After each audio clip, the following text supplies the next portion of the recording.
Steve again, Soggy Bottom Farm, still raining. Same day as the last video.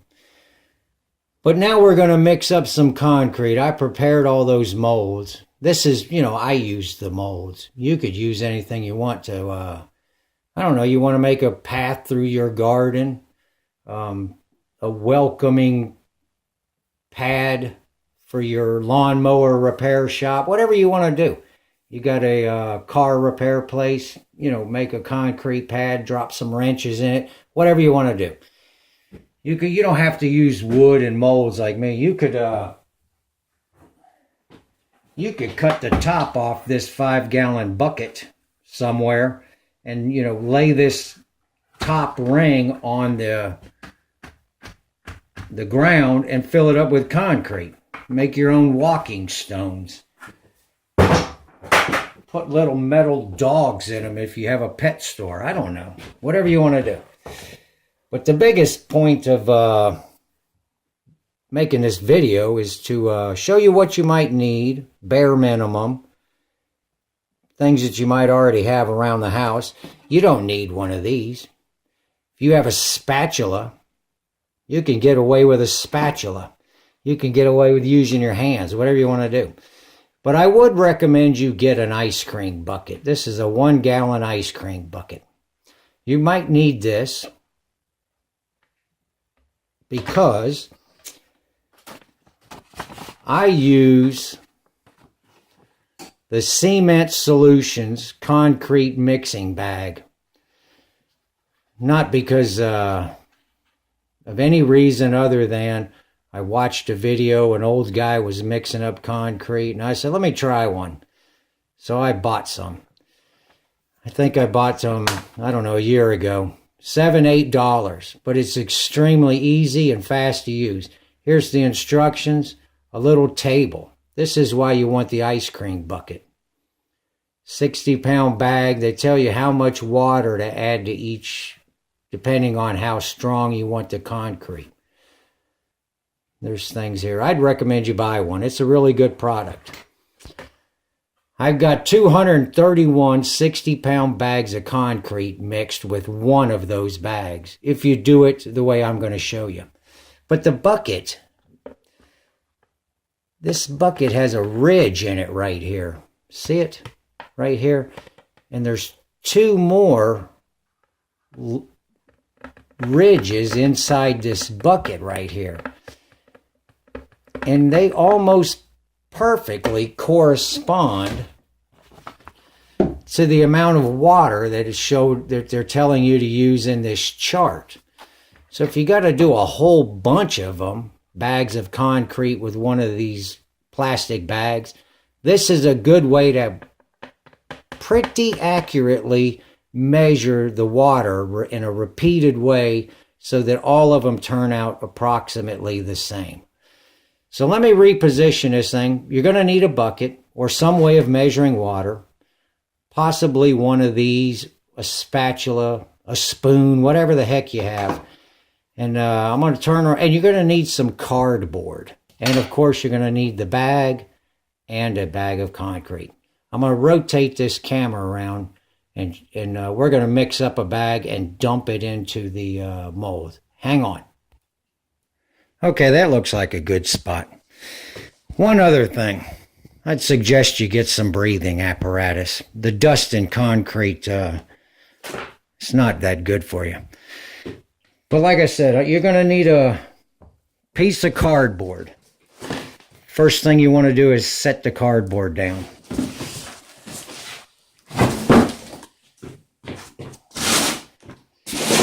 If you go to chucking this bag around, this plastic bag, you go to chucking it around with a 60-pound bag of rocks and dust, you're going to poke holes in this bag. That's the reason for the cardboard.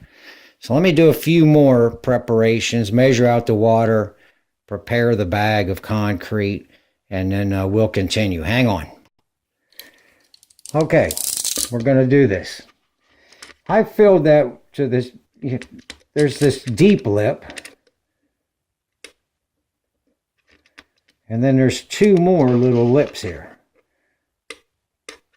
Hear that? I'm at the first lip right here. I don't think you can see that. Anyways, you'll figure it out. I try to be as neat as I can with this concrete because that dust gets everywhere. Some people chop them open with a shovel. I use one of these.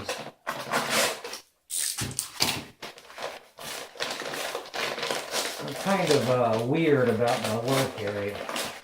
It can be a little cluttered, but I don't like to get my hands dirty and wet. Take this bag.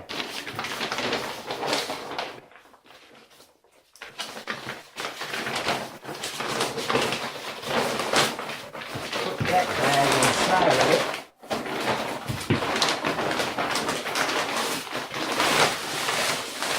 And dump out the concrete.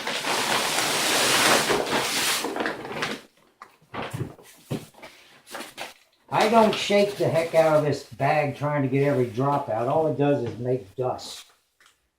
Best thing to do is do this outside. But it's raining.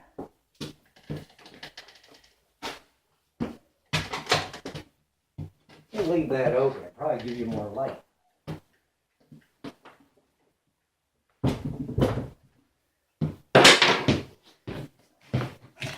And take your water.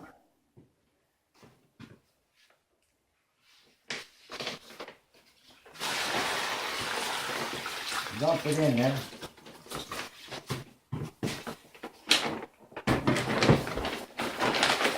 They give you a strap to go with this bag, but all it does is fall off. I cinch it up and I hold on to it real tight.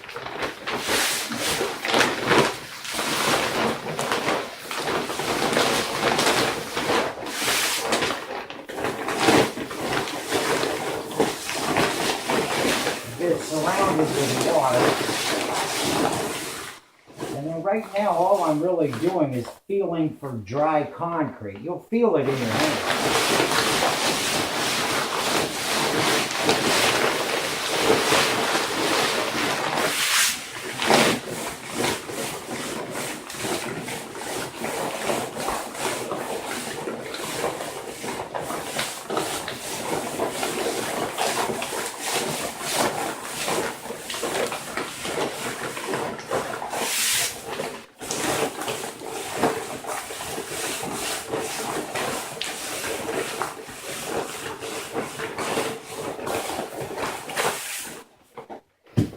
And that's that. Let me reposition you and we'll continue. Okay, I'm going to pour you out. If you wait a few minutes, the water always comes to the top of the concrete. So if you've been, messing around, you answer the phone or something, stir it back up before you start pouring it out.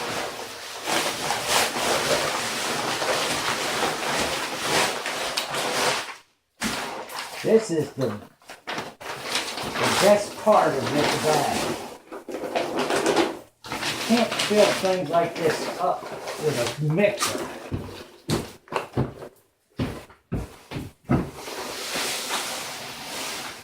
Whoop.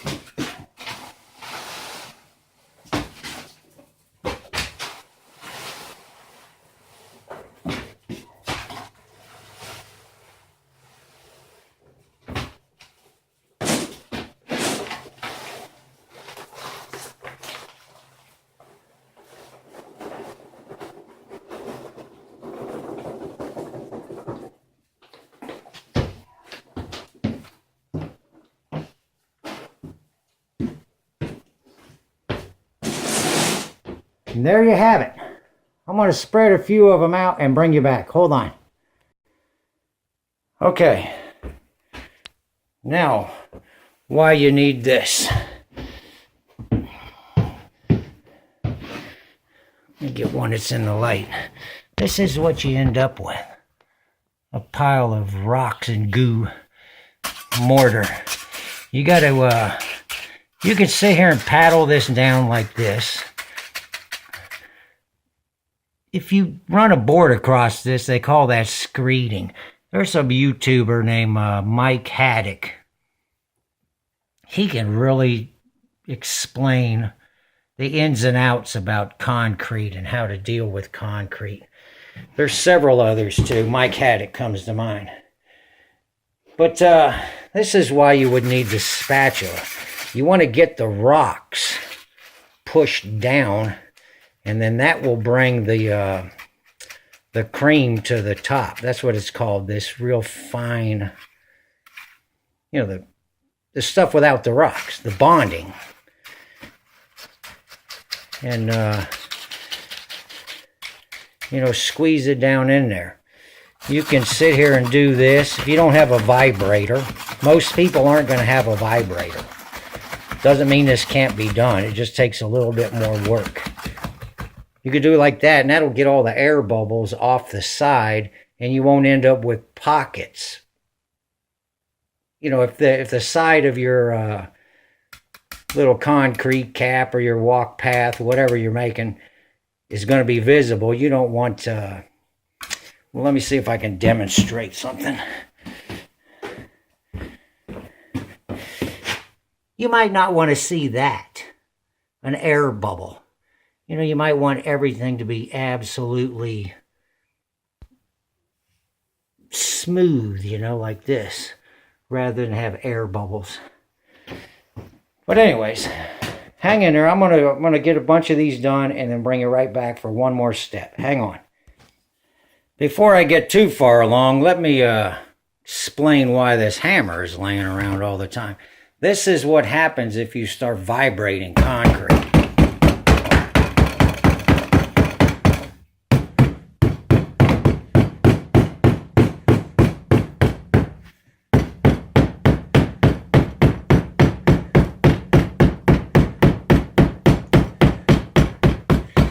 So you could just sit here pounding away on your mold. You'll get the air bubbles out. You'll level it out.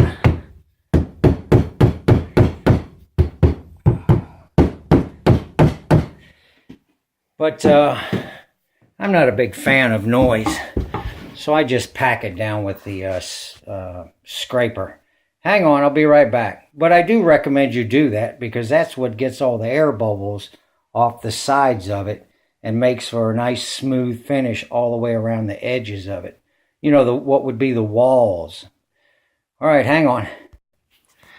Okay, let me show you something up real close here. All them rocks, if you go like this, let me get you out here where it's light. Let me lay down. Here we go.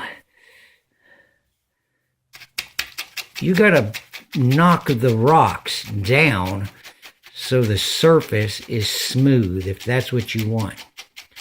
You gotta bring all this stuff to the top, this real fine stuff.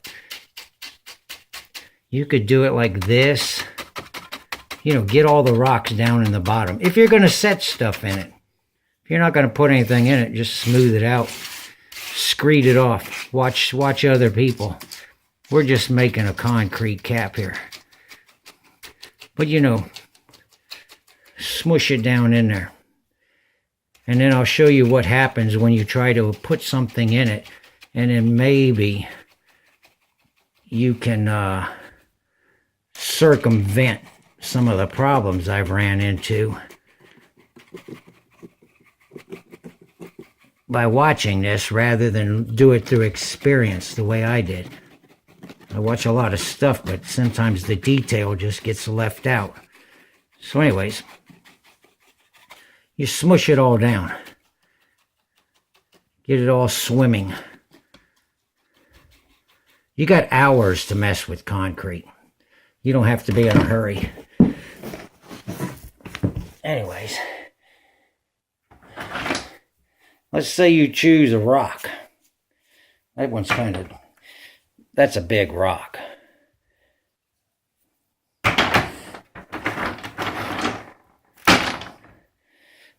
But here's a rock. We're going to stick this rock in there. This is what happens if you just shove it down in the hole. Man, I've got to get out of the light.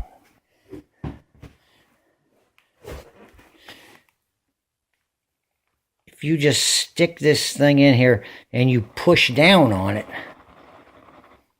then all of the rocks get moved out of the way and they start coming back up to the surface. Just be cognizant of that. I would suggest if you're going to do rocks or anything that you, let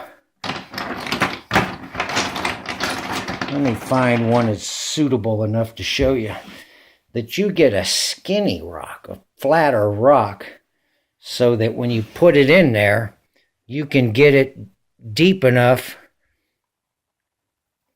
that it doesn't disrupt the surface of the concrete so much. But even if it does, take your hammer,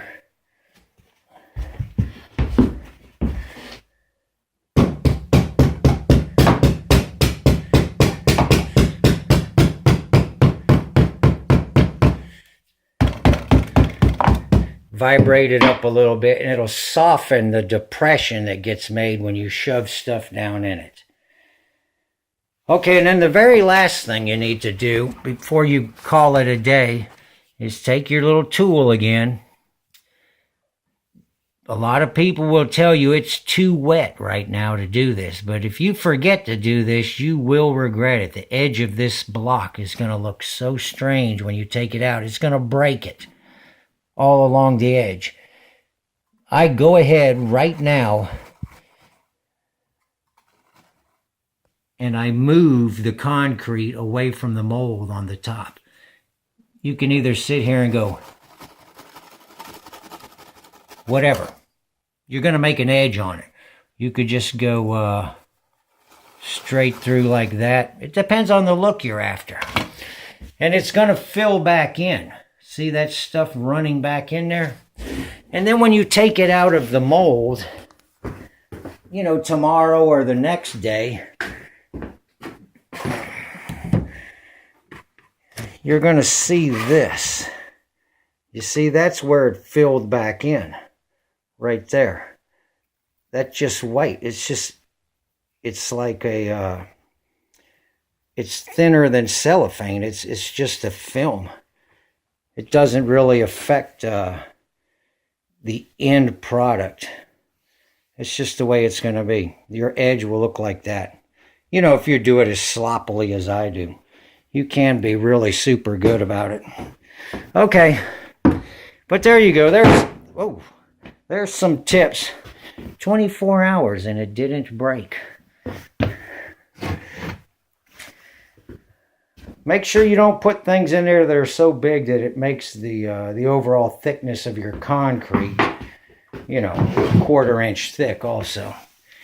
But anyways, if you wanted to ever make yourself a sidewalk, welcome, you know, a little stepping stone out in front of your door. Don't go with a regular sidewalk. Everybody's got one of them. Put your own unique touches on it. You know, whatever you want. That mold there, I'm going to leave 2 of them what would you say? That's old motor oil. This one was WD-40. That's going to be nothing. And then maybe the end of this video will be me taking all of them apart and showing you the difference between doing that every time or doing it every 4th time. It's been 4 times since I did that to these 2. Alrighty, I know I get long-winded, but I want to help you do something if you feel like doing it. That bag, the Cement Solutions concrete mixing bag, makes this so easy to do. You don't need wheelbarrows, shovels, none of that stuff. Alright, give it a shot. Steve out. Come again.